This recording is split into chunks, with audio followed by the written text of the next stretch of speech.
Tahukah Anda, berapa banyak orang yang mendiami bumi saat ini? Tidak banyak dari kita yang menyadari, jumlah penduduk di muka bumi saat ini telah mencapai 8 miliar jiwa. Percepatan pertumbuhan penduduk dunia terjadi dari waktu ke waktu. Dari tahun 1800 hingga 1930, terjadi pertambahan sebesar 1 miliar dalam kurun waktu 130 tahun. Kemudian 1930 hingga 1960, kembali terjadi pertambahan penduduk 1 miliar dalam kurun waktu 30 tahun saja.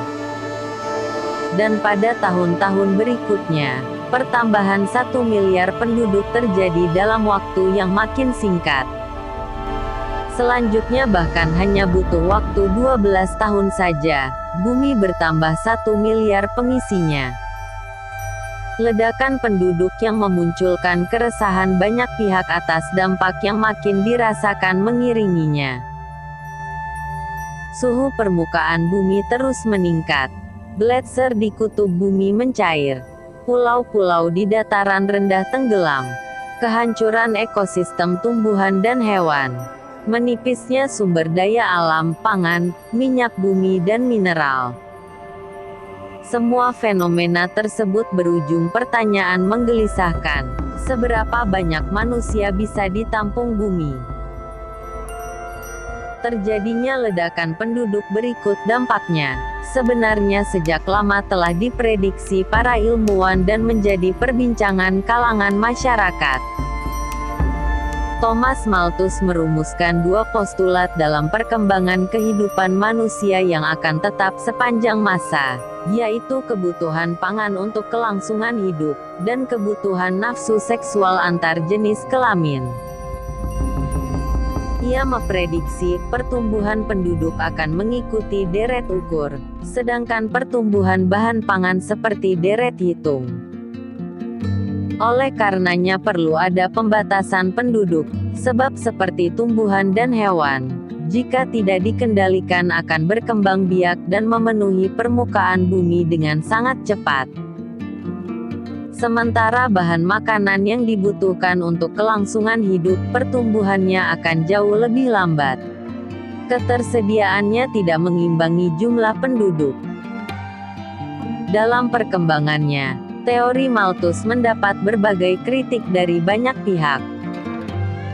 Pada pertengahan abad 19, Karl Marx, melalui beberapa tulisannya, menentang teori ini.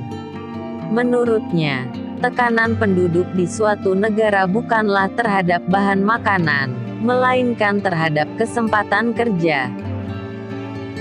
Semakin banyak jumlah manusia semakin tinggi produk yang dihasilkan, sehingga pembatasan penduduk tidak diperlukan. Manusia akan mampu menyesuaikan diri dengan perkembangan zaman. Pada abad 20 teori ihwal kependudukan mulai diperdebatkan kembali. Kelompok neo-Malthusian menyokong aliran Malthus dengan lebih radikal. Manusia di bumi dinilai sudah terlalu banyak. Keadaan bahan makanan sangat terbatas. Lingkungan rusak akibat peningkatan populasi manusia.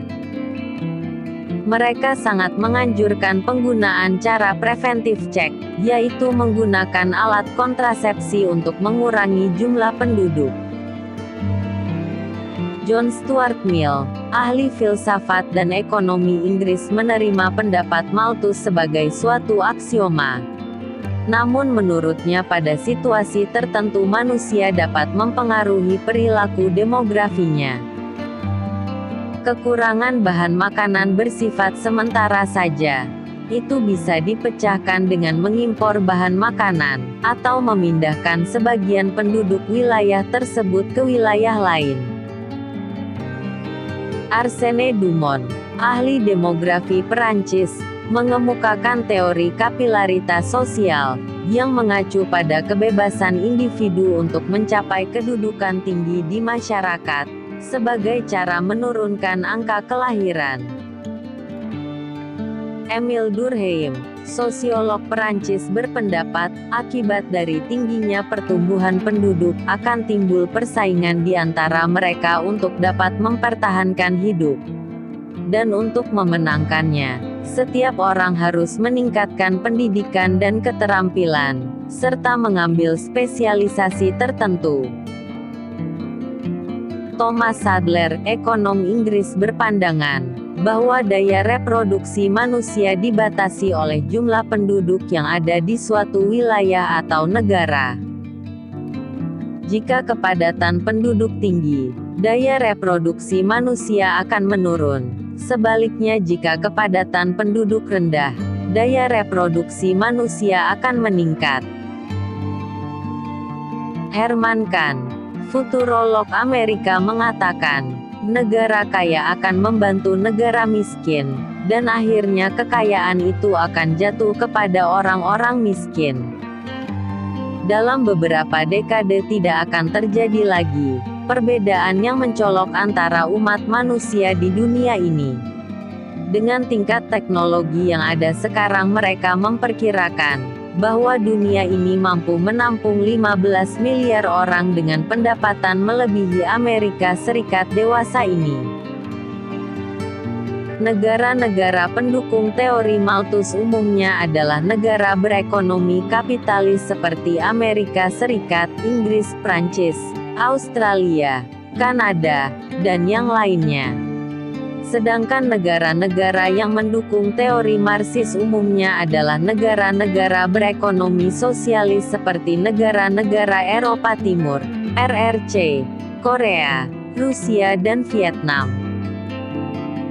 Namun adanya realitas yang menunjukkan bahwa pertumbuhan penduduk, terutama di belahan dunia barat, tidak dapat dijelaskan hanya oleh teori Malthus dan Marxis saja. Muncullah kemudian teori transisi demografi dari Warren Thompson, ahli demografi Amerika. Selama dan setelah revolusi industri, banyak negara barat mengalami fenomena pertumbuhan yang lambat dan terus berlangsung hingga abad ke-20 pasca Perang Dunia ke-1. Beberapa di antaranya Perancis, Inggris dan Skandinavia, menunjukkan pertumbuhannya telah terhenti atau adanya gejala akan berhenti. Teori ini menggambarkan 4 proporsi yang saling berhubungan, yang dinyatakan menurut tahapan pertumbuhan dan berubahnya keadaan penduduk. Tahap pertama, jika angka kematian tinggi sebanding dengan angka kelahiran, menghasilkan angka pertumbuhan 0. Tahap kedua, jika angka kematian menurun tidak disertai dengan penurunan angka kelahiran, maka akan menghasilkan angka pertumbuhan yang positif dan meningkat terus. Tahap ketiga, jika angka kematian terus-menerus turun dan disertai dengan menurunnya angka kelahiran, maka akan menghasilkan pertumbuhan yang positif akan tapi menurun.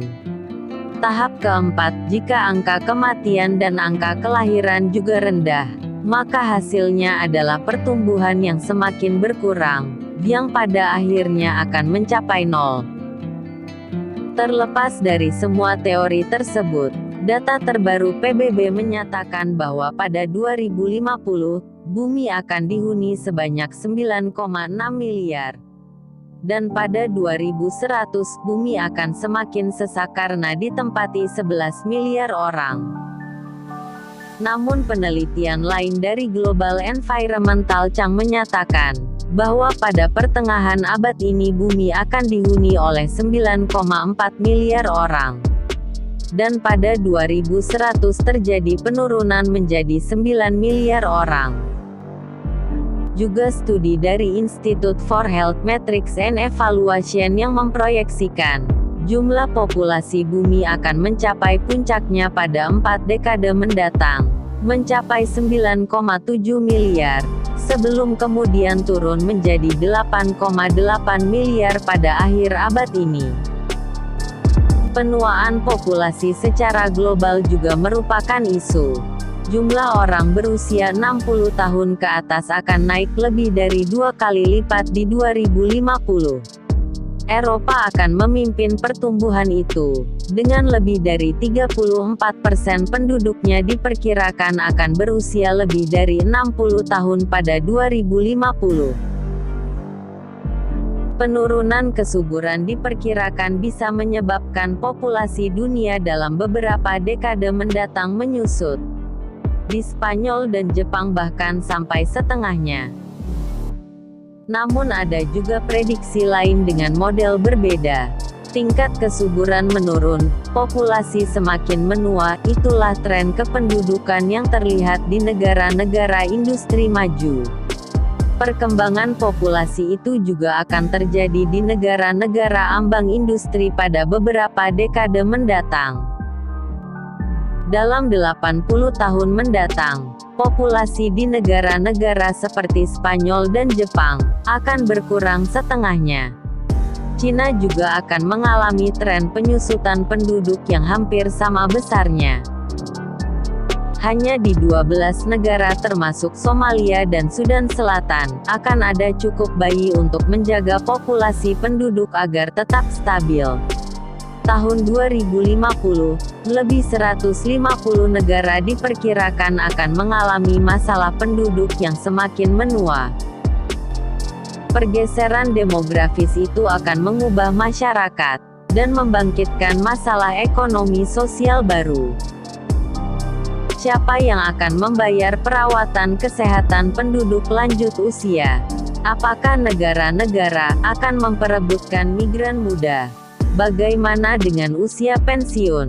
Kalau konsep pensiun memang masih ada. Jika beberapa dekade lalu para ahli kependudukan mengkhawatirkan kepadatan penduduk yang mengancam ekologi dunia, situasi sekarang mulai berbalik. Di banyak negara, jumlah populasi muda justru menyusut. Para ahli demografi sekarang bertanya, bagaimana mengatasi masalah penyusutan populasi dan makin kurangnya generasi muda yang akan mencetak generasi masa depan? Data manakah yang benar? Perkiraan populasi memainkan peran sangat besar saat masyarakat internasional sedang memikirkan bagaimana memperlambat bahaya pemanasan global, juga mengurangi kelaparan dan kemiskinan. Apakah bumi masih sanggup menjadi tempat hidup 8 miliar manusia? Tentu kita membutuhkan perhitungan matematis, sesuai standar kelayakan hidup manusia per orang di masing-masing negara. Bumi akan terasa sempit saat manusia belum berpikir, ia tidak hanya bisa tinggal di daratan.